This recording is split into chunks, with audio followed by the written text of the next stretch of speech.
pessoal, tudo bem? Meu nome é Beatriz. Hoje nós vamos dar continuidade ao estudo do Evangelho segundo o Espiritismo. Estudaremos hoje o capítulo 26, que tem como lição: Dai gratuitamente o que recebeste gratuitamente. Antes de iniciarmos o nosso estudo, nós iremos fazer a prece, tá bom? Então vamos lá.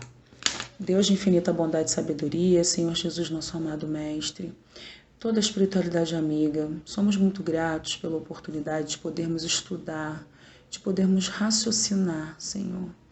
Obrigada por essa doutrina tão maravilhosa, que a gente possa deixar, que ela penetre em nossos corações e que a gente vá, sim, modificando o nosso olhar diante da vida, diante do nosso comportamento, dos nossos pensamentos e sentimentos, e que a gente vá, assim, se moldando, que possamos ir nos moldando para o melhor, que a gente possa, sim, estar, através desse estudo, conectado com toda a espiritualidade amiga. Obrigada por tudo, que assim possa ser, graças a Deus. Então, pessoal, no item 1, nós temos aí como a primeira lição, temos uma passagem de Mateus: dom de curar.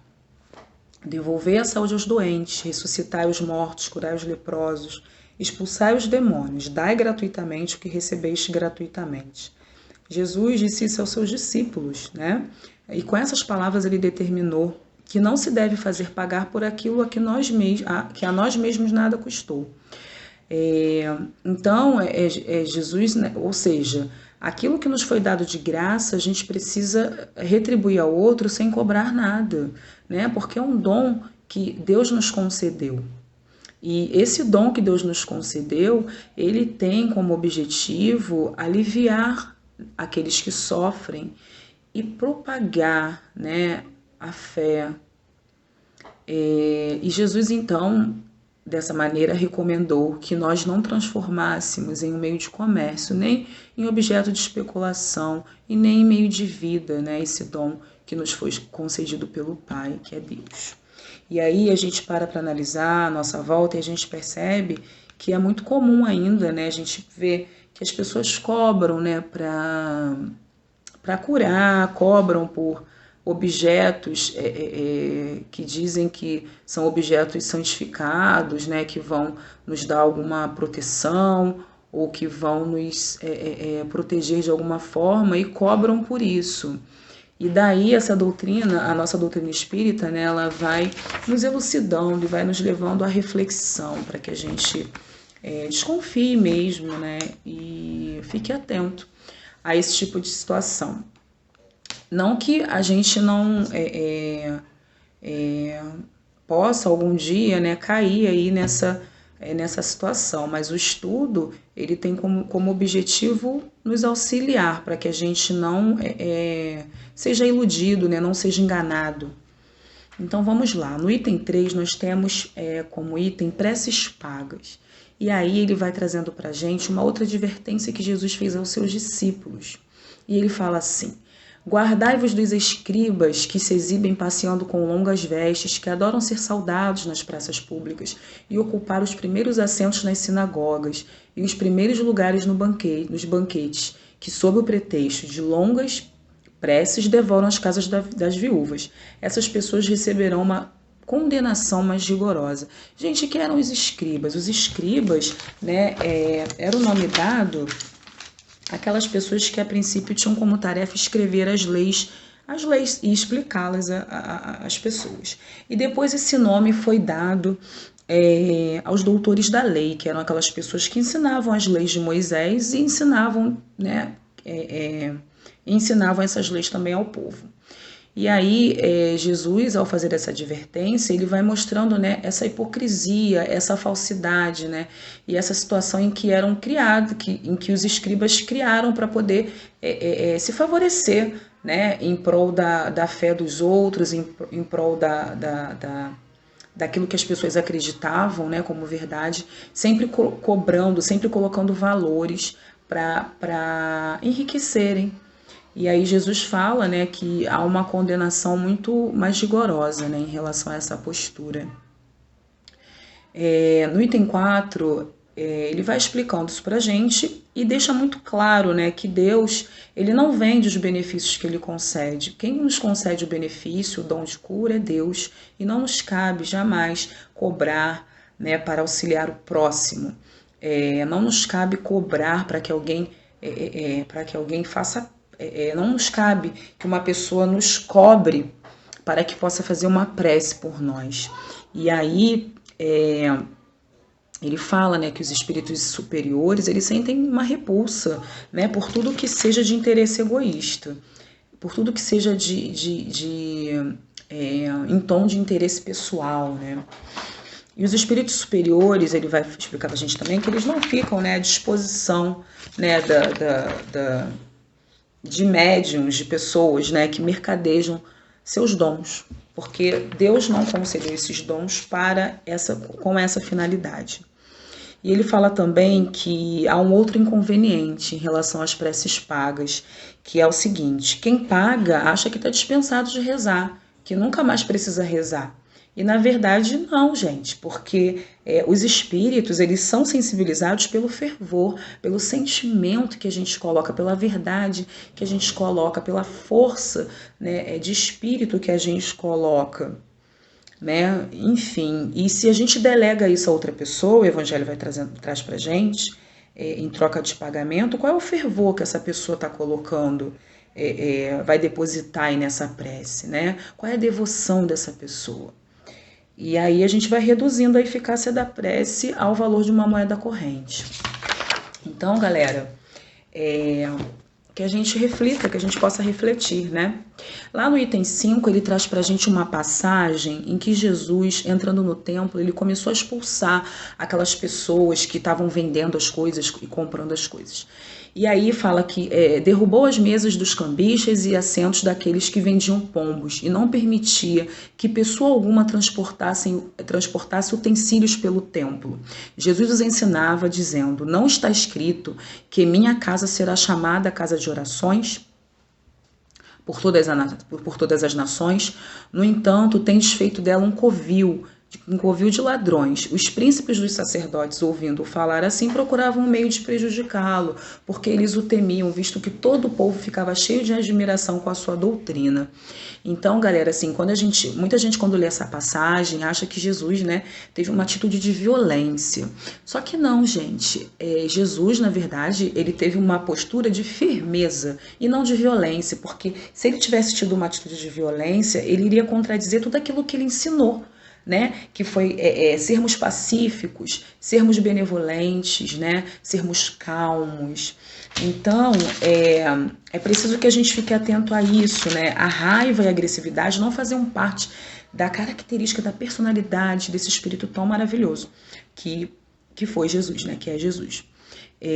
Então, Cristo jamais adotou uma conduta agressiva, mas ele adotou sim uma conduta de firmeza que era necessária, né, naquele momento, para aquelas pessoas tão ali endurecidas, né, que estavam ali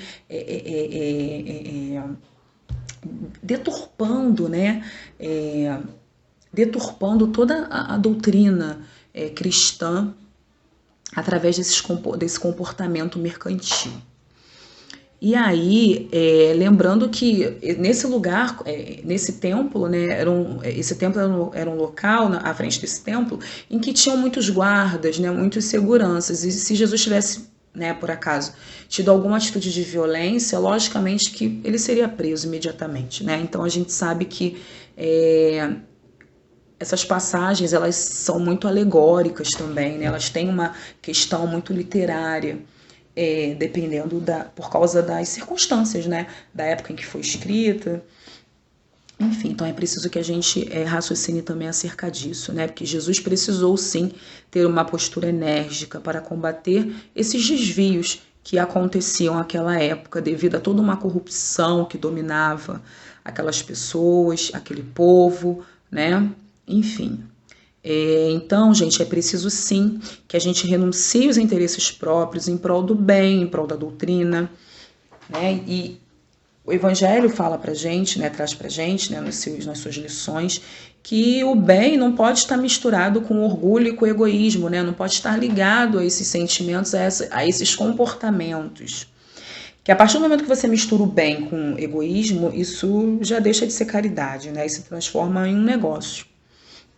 Então é preciso que a gente eduque sim os nossos espíritos, que a gente utilize, que a gente pense quando que a gente pense nessa firmeza de Jesus, né? E que a gente tenha essa firmeza que Jesus teve naquela época para a gente combater as nossas más inclinações, as nossas dificuldades, que temos muitas. E assim, dessa maneira, que a gente possa transformar, né, os nossos espíritos, que a gente possa evoluir. E aí, galera, lá no item 7, ele vai falar da mediunidade gratuita. Ele fala, né, que o médium, ele tem o dom de curar, e que jamais o médium pode usar esse dom em benefício próprio, né? O médium não tem o direito de cobrar isso. Os médiuns, eles são intermediários, né, entre a espiritualidade e nós que estamos aqui encarnados. Então, eles precisam utilizar, sim, a sua mediunidade gratuitamente, com muita responsabilidade, com comprometimento, galera. O Evangelho traz pra gente que os médiuns, né, eles são intérpretes dos espíritos, né, na instrução dos homens, com finalidade de mostrar o caminho do bem e conduzi-los à fé. E que os médiuns não devem utilizar dos seus dons, né, em benefício próprio, porque não fizeram esforço para tal. Quem está trazendo, né, quem traz esses ensinamentos, esses conselhos, são os espíritos. Então, assim, o médium não fez esforço nenhum, né, para pesquisar isso que ele está trazendo, ou para buscar essas informações. Na verdade, ele está recebendo ali, né, todas essas informações e mensagens dos amigos espirituais. Então, ele não tem que cobrar, né, porque esse dom não foi cobrado dele, então ele tem que, sim, auxiliar as pessoas através da sua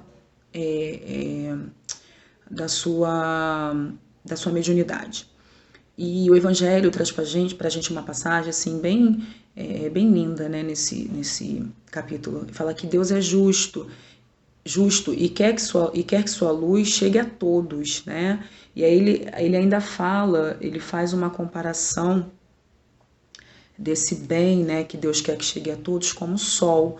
Ele fala que se o sol irradia para todos, então essa mediunidade também precisa irradiar para todos, ela precisa chegar em todas as pessoas, independente da classe social, independente da cor da pessoa, da raça, enfim.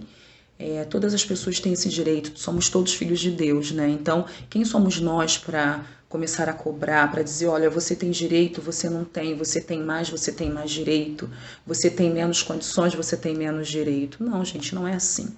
Não podemos mercantilizar esse dom, né, que nos foi dado. E ele esclarece bem aqui pra gente, né, que os espíritos inferiores, levianos e mentirosos, enganadores, são esses espíritos, né, que estão sempre à disposição de médiuns que estão predispostos a isso, médiuns que estão predispostos a mercantilizar, né, esse dom. E muitas das vezes, gente, o médium, se ele não tiver aí uma responsabilidade, se ele não tiver uma ligação com espíritos do bem, ele perde, a espiritualidade tira dele esse dom, né? Ele anula esse dom. Então, assim, que a gente possa ser sempre um bom instrumento, né, dos espíritos bondosos, que a gente faça por merecer. Uma comunicação séria, ele fala, solicita-se com seriedade, né? Depende da natureza, das simpatias com esses espíritos, do médium com os espíritos. Então, gente, comprometimento, responsabilidade, comportamento, desinteresse moral e material, né? São todas características importantes que o médium precisa ter, né, para que ele seja um bom instrumento. E que a mediunidade ela não pode não pode ser exercida como uma profissão, né? Então, qual é a sua profissão? Eu sou médium, gente. Isso não condiz, né, com o que a doutrina nos ensina. Lembrando que a doutrina espírita, ela traz pra gente também, né, que ela nos ensina que a gente precisa sempre estudar, que a gente precisa sempre raciocinar, para que a gente não caia na alienação, né, não caia naquela situação que a gente sempre ouve, que é da fé cega, né? O que seria a fé cega? Seria uma fé em que a gente não raciocina, em que a gente não busca esclarecimentos acerca do que nos é ensinado. E aí, gente, o Evangelho vai finalizar aqui pra gente, né, que a mediunidade é uma missão e que ela deve ser praticada religiosamente. É uma coisa santa, tá? E o médium curador, que é aquele médium que tem o dom de curar, né, ele transmite o fluido salutar dos bons espíritos para aquelas pessoas doentes, necessitadas. Só que assim,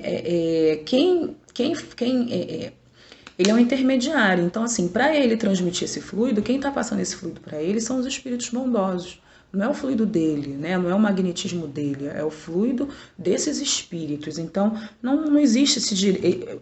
O médium não tem esse direito, né, de cobrar por algo que não é dele, por algo que ele recebeu para auxiliar o próximo. E ele ainda finaliza pra gente, finalizando ainda pra gente, ele fala o seguinte, né, que o médium, né, que o médium busque, né, outros meios de ganhar o seu dinheiro, né, buscando uma profissão e não utilizando a mediunidade como um meio para tal, como um meio para ganhar dinheiro, como um meio para se promover, para crescer financeiramente. Então é isso, gente, que a gente possa, sim, valorizar essa doutrina tão maravilhosa, que a gente possa sempre estudar, que a gente possa sempre buscar o raciocínio, para que a gente não se comprometa mais os nossos espíritos, né? A gente precisa evoluir, a gente precisa progredir. E para isso a gente precisa aproveitar as oportunidades que nos são dadas, a gente precisa sempre clarear os nossos pensamentos, a gente precisa estudar. O estudo é muito importante. A partir do momento que a gente estuda, ninguém engana a gente, né? A gente não se torna uma pessoa alienada, né? Que não pensa, que não raciocina, tá? Então que a gente possa aí sempre buscar esse raciocínio junto com Jesus, lembrando dos seus ensinamentos e dos seus exemplos. Então, vamos lá. Jesus, obrigada por tudo, por esse ensino, abençoe a cada um de nós, que a gente possa, sim, nos esforçar para moldarmos os nossos espíritos e nos tornarmos cada vez melhores. Obrigada por tudo, graças a Deus.